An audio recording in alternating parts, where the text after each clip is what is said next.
Right then, I make that 1 o'clock. Hello, good afternoon, and you are very welcome to this afternoon's Canny Commuting Workshop, the webinar series that makes it easier for people to walk, cycle, and get public transport to work and for work. Canny Commuting is brought to you by My Journey Hampshire in association with Sustrans and is funded by Highways England. My name is Andy, and I am your Canny Commuter in Chief this afternoon. And today we are going to be talking about a subject that is very, very dear to my heart. We are going to be talking trains. I, in my previous job, got the train from Winchester to Portsmouth every day for about 10 years. And after that, I got the train up to London with my bike. And since then, whilst I've been working for Sustrans, I've been getting around the whole of Hampshire and the south of England with my bike. So this is a thing that's really quite personal to me, and I care an awful lot about this. But I'm going to introduce you now to two people who are equally passionate and probably significantly more knowledgeable than I am about trains. Megan, would you like to introduce yourself to everyone for us? Hi, I'm Megan Strub. I'm with Sustrans and well, pre-COVID, used trains a whole lot more. Still using trains, and most of my experience is actually about cycling to the station, which I'll talk about a bit more. And Jenny, would you like to tell us a little bit about yourself? Hello, I'm Jenny Baby. I used to be a schools officer in Southampton, so I know how to get in and around Southampton pretty well. I'm now in a national role, but still based in Southampton. I take the train for both work and a lot of leisure. So I can tell you all about the different trains I've taken across the south, different trains, different experiences. Fabulous. For those of you who haven't joined us before, if you would like to pin any of us to the screen, there's three little white dots up in the top corner of the screen, just about there, which means that you can make sure that we are nice and big. Please mute yourself over the course of this. And we are recording, so if you would like not to appear on this, should there be some kind of technological snafu, please turn your cameras off for us. We are taking questions over the course of this. If we can get you to write the questions in the chat, I will be taking those afterwards. And finally, if you can, tell us which workplace you work from. It really helps us in terms of working out who we're reaching and where we are reaching to. That's quite a lot of my voice for 1.5 hours. So I'm going to hand over to Megan and Jenny. The floor is all yours. Right, I'm happy to kick off. So I do use trains quite a bit for leisure purposes, but I'll kind of stick to work at the moment. I've, for the last several years, almost all of my kind of train and cycling experience has been on cycling to the station and then taking the train. So some of that is for commuting, quite a lot to Portsmouth and to Bristol. There's also a lot of what I would call, business journeys within that. So that's the bit that work gets to pay for, and I get to claim back. And there is definitely a difference between kind of peak and off-peak travel. I think that was a lot stronger before COVID, but there are still definitely differences now. So I do tend to just park at the station most of the time. I just park. I go to Southampton Central, which is my local station, and I'm quite happy to lock up my bike just outside in the cycle parking that's there. I have a kryptonite lock that's worked well for me for as long as I've had it, and my bike probably is worth less than the lock. So I also know that my bike isn't one that people are necessarily going to want to bother with messing with the D-lock on. One of the big things that's important for me when you're thinking about public transport is I think there was an ad campaign back in the 70s or 80s, which was essentially like, Mrs. Brown has to wait for the train doesn't wait for Mrs. Brown. And I think that's helped, that has actually helped me just make sure that I give myself that buffer that I need in order to take public transport. The nice thing about cycling is generally, roughly how long it's going to take, usually, within 1 or 2 minutes. And so you can always adjust when you leave for that journey. With trains, however, all of a sudden you enter in some other variables. Is there going to be a queue? Do you have to collect a ticket? Is it going to turn out that actually you're halfway to the station or part way to the station, realize that you've left your laptop at home, have to return back, but still want to make your train on time? And so although I can get to the station by bike in 10 minutes, I give myself half an hour. And by giving myself that really firm rule, it means that anything that goes wrong, I'll still get there. Even if I get to the garage, unlock my, unlock the garage, go to get out my bike and realize that it's got a flat tire, half an hour still leaves me enough time to walk up the road to the bus stop and get a bus to still catch my train. So making sure that you have that solid buffer is something that's really helped me, so that I know that my journey is going to go smoothly. Generally, because I leave my bike at the station, because most of the time I'm either walking or I'm taking a bus on the other end. When Yo Bike was running in Bristol, I would also sometimes use a Yo Bike. And so there is a fair amount of preparation, particularly if it's a business journey. So it's, I'm going to a conference center, or I'm going to meet someone at another employment site or a local authority office I've never been to. I do quite a lot of preparation just to make sure that I factor in that buffer that I need. How long will I need on the other end? Do I need to make connections? Do I know what bus I'm getting? And just factoring those into that overall journey. The other thing that's really important for me, particularly for business journeys, especially when, traveling to Bristol, is working on the train. It's wonderful. So I've actually been studying part-time for the last 2 years, and the trip to Bristol means that I have dedicated time where I can do my work. So it does mean kind of peering into windows as the train's approaching in order to find the carriage that definitely has the best seat. It means making sure that I remember to bring my plug with me in case, it's probably fine on the way there, but maybe I want power on the way back. And making sure that my phone is set up and that I have the data that I need in order to tether my phone, just in case Wi-Fi is not really working. Wi-Fi's got a lot better on trains. Seats and tables have got a lot better on trains, but it's made, those tiny little things I think can really make a difference, particularly if you're on a longer train journey. Right, that's mostly me. Jenny? Thanks, Megan. It's quite nice because I've got other stuff to say in terms of bikes and trains. I'm quite an anxious person, so I've been cycling 6 years now, and I only got on a train with my bike for the first time about 3 years ago. And I was full of worries about getting it on and everything. Thankfully, top tip, take someone with you for the first journey. If you are anxious, I had someone with me.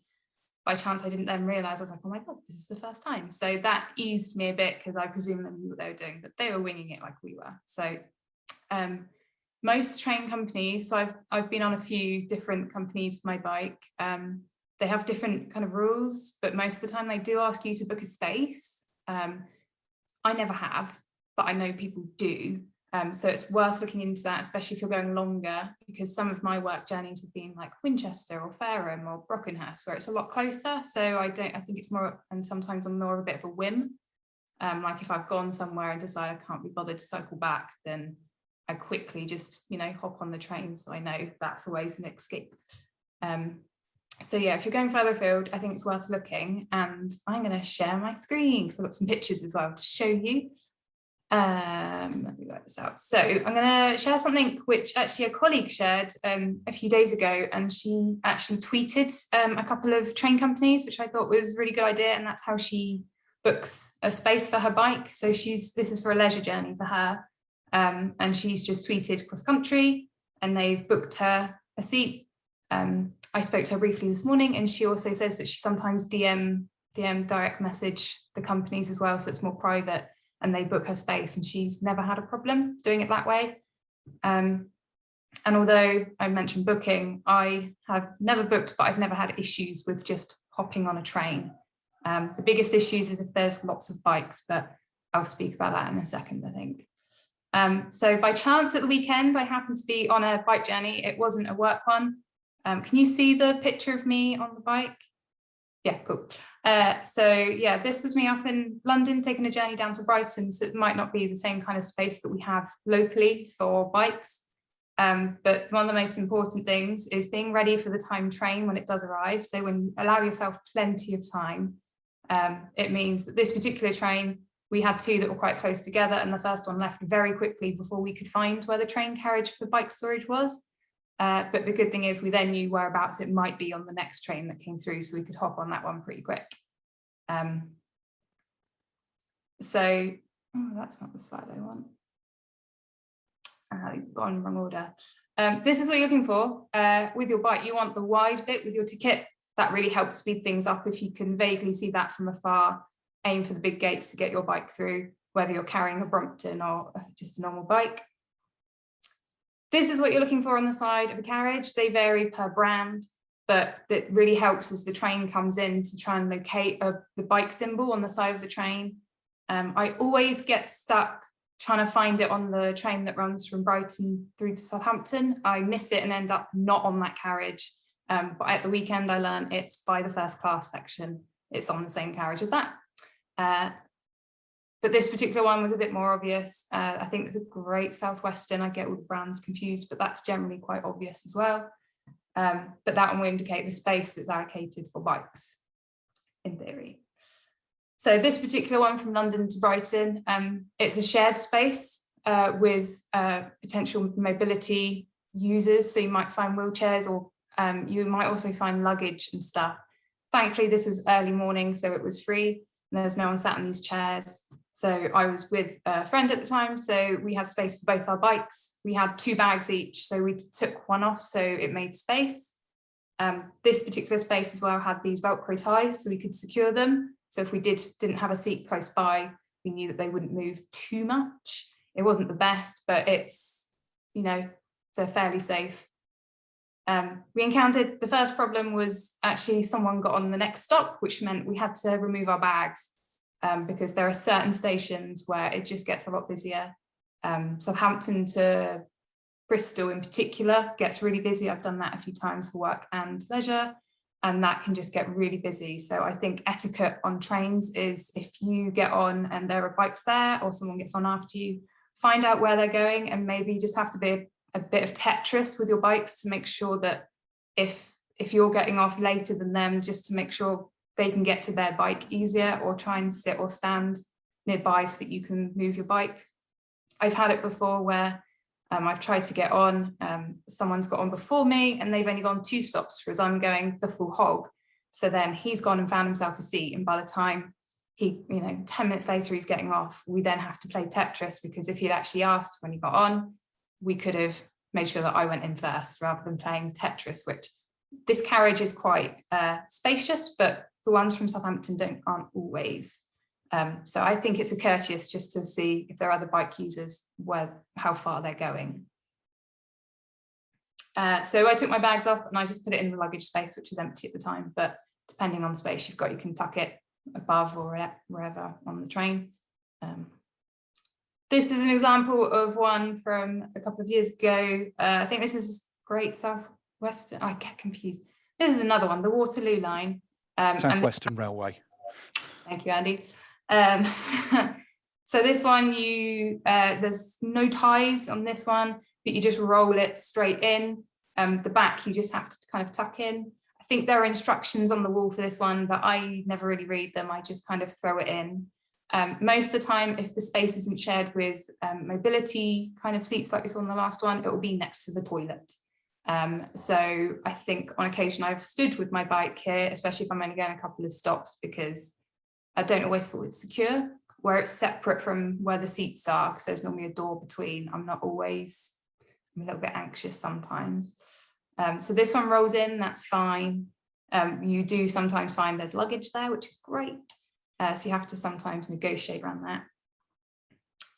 This is the train from Brighton back to Southampton, which I've had to do a few times because, like I mentioned, I don't see that symbol on the outside. So I've ended up just in the like corridor bit between seats, which is fine, but you just have to lean and sometimes move because there's one stop where the doors are on the opposite side to all the other stops. So there's a bit of negotiating, and the train lady who operates the doors, she had to come and I had to nudge out of the way, but she was very lovely. So yeah, sometimes you end up and you really test out your core and balance skills. This is an example that you do get on some trains locally. I couldn't find for love nor money a picture of it, but it kind of looks like this, where you hook your bike up. I never see anyone use it because I think it is it's not inclusive, because I'm weak as hell and I can't lift my bike, bags or not, up to hook it. So I think it was designed by someone who doesn't cycle, or, you know, it's not accessible for everyone. So if you do see them and you don't want to use it, I think that's fine, because I think they're poor design. So I ignore it. This person did it. This is just a Google image to show you, but I'm hoping that we've seen developments, I think, in Scotland with some of their train carriages where they have more space and they are fantastic. So hoping that with more people now cycling places, wanting to go on more cycling holidays, to get back by bike, that carriages will start to be more accessible. The Highlands one, which was released, I think, a few weeks or months ago, is just this massive, really easy space to get bikes on. And the amount that the trains locally used to get used pre-COVID, it was always quite busy on certain lines. So hopefully I'll make them more accessible. This one you may not be able to see brilliantly, it's not a brilliant one, but it's another example of one you just wheel in your bike. This one's just really short. I don't know if you can tell, there's a red bracket on the wall. You just slide it in and that's that. And like, it's not very secure, it's quite wobbly. So I never like using that. And again, I'll stand because I don't want my bike to fall, especially if it gets busier when I've sat down and it's going to fall on someone. So I'm always very conscious about that. But I think that is the last slide. Yeah. So yeah, trains, I find actually it's a lot easier when you start to get going. And I highly recommend going with someone to do those first few tries if you're a little bit anxious with it. It made me feel better. I've never booked. I always just do it on a bit of a whim. And I think Twitter or social media is a good one just to find out. And if you are doing a longer journey, book way in advance as well. Apps, all the different sites are a bit differently, so it might be worth doing direct to the brand rather than just on National Rail or Trainline or other things. Just on that, thinking of some other kind of general train tips. Particularly for longer journeys, Great Western Railway don't seem to be doing things a bit oddly now, maybe because of COVID. But previously it was quite easy if you went through the Great Western Railway site specifically to make sure that you could book a table seat. So if you did want to make sure that either you were, you wanted to make sure you were facing forward, you wanted to make sure that you had access to a table, that was actually quite easy to book. Virgin cross country, so if you find yourself going up towards Basingstoke, Reading, Birmingham, Manchester for work, those are also I haven't done it since COVID. I haven't really gone very many places, but certainly the way it worked before was that you could again choose for that one you could actually, almost as if it was a like when you're booking on an airplane, you could choose a specific site. So they'd allocate you a site based on your preferences, and then you could go in and change it. The benefit for that, particularly if you're going quite a long distance to Birmingham or Manchester, is if you're going to split your tickets, there are websites that will do it for you. So they take a tiny bit of a cut in order to make sure that you get a cheaper fare. If you are using something like, I think one's called Tickety Split, one's called Split My, there's quite a few out there, but they'll just give you an allocated seat. If you want to make sure that you have the same seat the whole time, go direct through through the train company. So if you're going again to, Birmingham or Manchester, it would be Virgin Cross Country.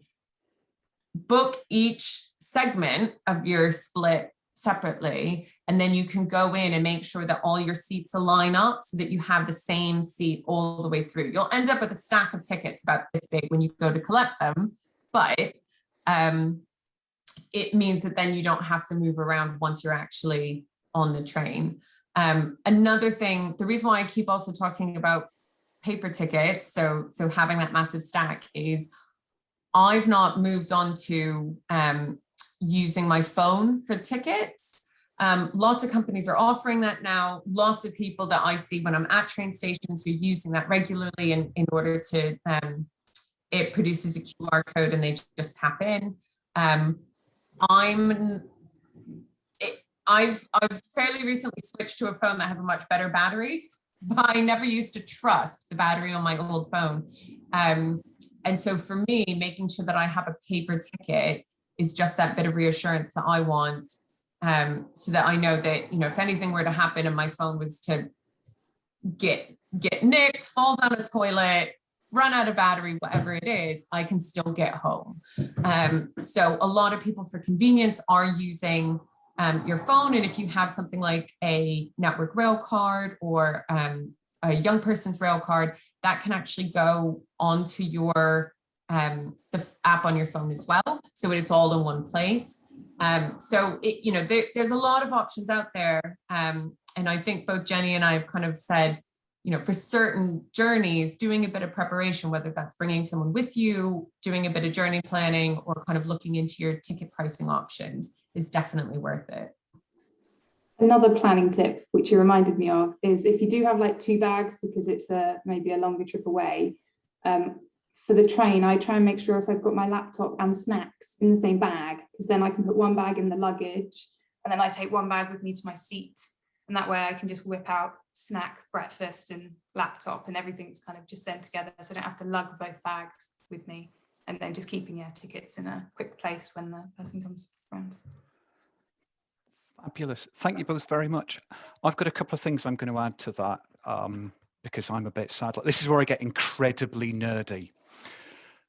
Trains come in set blocks of trains, and they are exactly the same whatever day you get them.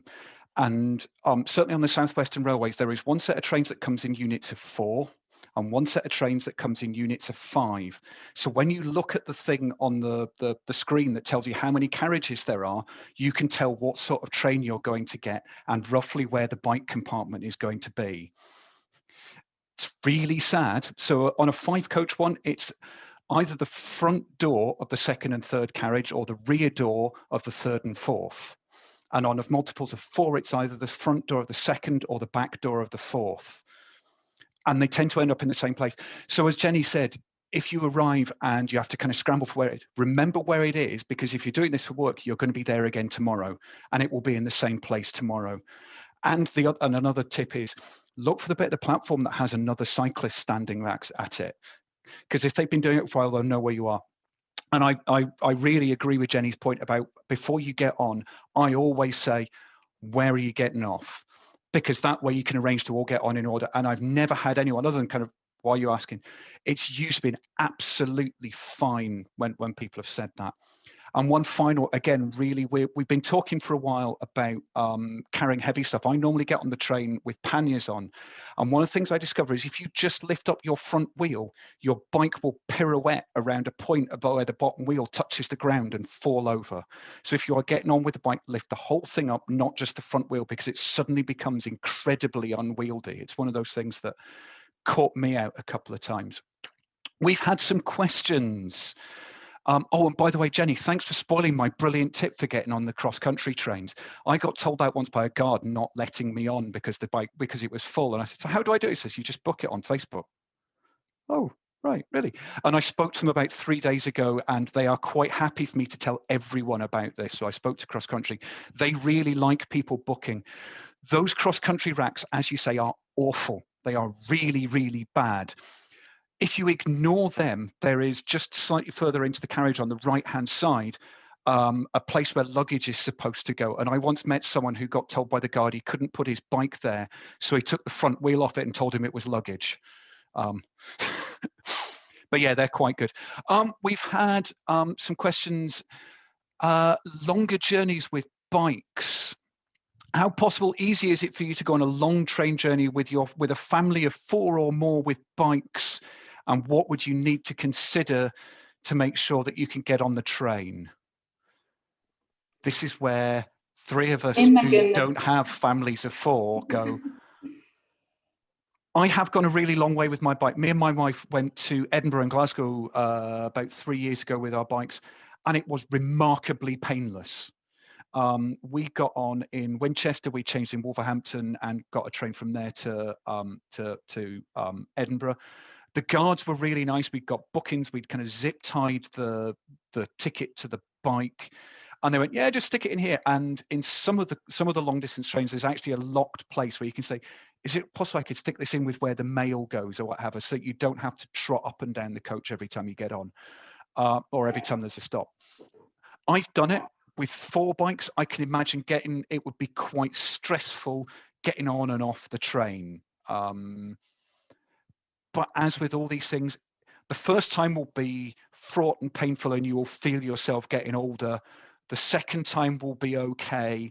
The third time will be fine, and so on and so on and so on. And I think that and I don't know if you two feel the same. The first time you do anything regarding trains, it feels stressful, and it gets easier and easier and easier the more you do it. So yeah. I'd say that person should also, maybe if they're a bit anxious or want to know which carriage it is, it might be worth having a conversation with the brand of train they're likely to be getting. They might be able to give advice like, it'll probably be the second or third or whatever, so they can make that transition getting on and off a bit quicker. And the platform people are often really helpful. If you say, I need to go on at such and such, I'm booked on this carriage, they'll tell you where it is. They're really good for that. We have had a question about bike hire near stations. Is there a good place to find out whether or not there is bike hire near stations that you know of? I don't know of a kind of a one-stop shop. So it's probably going to be looking at the station that you know you're going to be going to and checking it out through that. But hopefully, as you know, bike hire might become more available, that, you know, often that information then kind of follows a bit after the technology is available. So hopefully soon. Yeah, and I think this is a feature of how the stations are run by individual train operating companies. So there isn't a single source for all of this information. I have just heard that from the Kent Community Rail Partnership that they've got the trains in Kent of a lot of the stations have signage for bike hire and bike storage there, but it is going to be on a case-by-case basis. So this is one of those things where doing your research beforehand means less stress on the day. We've had another question about, is there a quick or easy way to find out about, is there a way to get help if your bike is too heavy to lift? Friendly people on the platform, either in high vis or maybe just general public, if you're, you know, if you fancy asking a stranger, or just station. I've always seen people offering to help, whether that's lifting up a pushchair, helping to pick up luggage, whatever it is. I think usually people are more than happy to just step in and lend a hand. Sometimes they'll proactively ask, but certainly if you ask them, people will almost always say yes.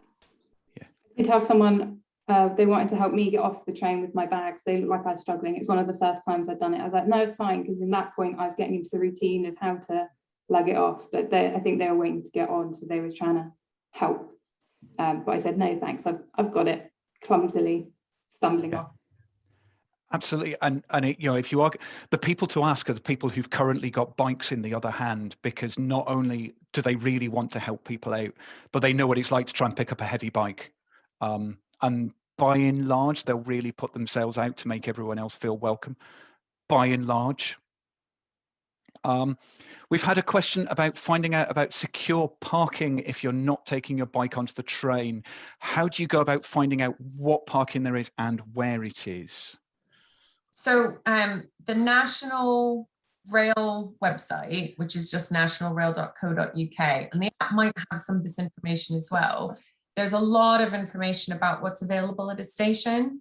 Unfortunately, they don't specify how secure the cycle parking is, but they do have maps that will show where it's located.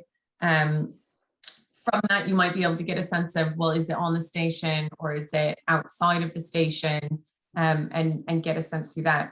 Some stations even have, if you're doing this journey regularly, commuters will actually pay for secure bike parking. It's certainly not at every station, but it is something that I've seen a number of times.